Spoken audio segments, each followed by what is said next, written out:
Honesty, one of my favourite cottage garden plants, and really coming into its own now in the late part of April, beginning of May here in the UK. It's a biannual plant that seeds regularly and reliably.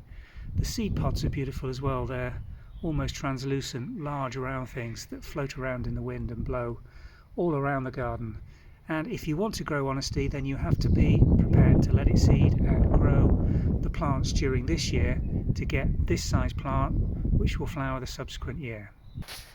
And these are the seedlings as they're starting to emerge at this time of year.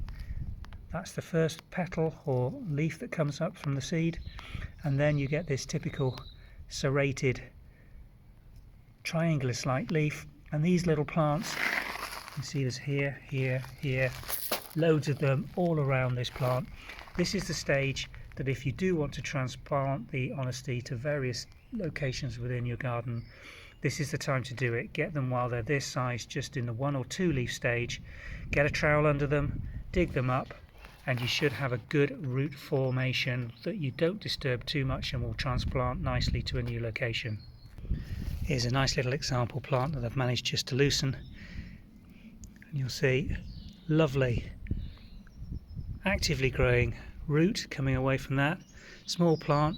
We'll transplant that either directly into the position that you want it to flower the following season, or you can grow those on as pots, give them to friends, transplant them later in the season when you decide where you want to have them. But it really is worth growing because this spectacular mauve flower that's so profuse in the garden at this time.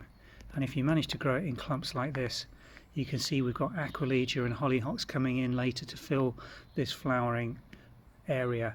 But at this time of year, it's one of the first things to burst into colour like this, and it's absolutely charming. Would recommend you give Honesty a go. It's available from most seed suppliers, and if you don't have friends that grow it and can get seedlings from, that's probably the best way of introducing it into your garden for the first year. After that, you should have a ready supply of them going on.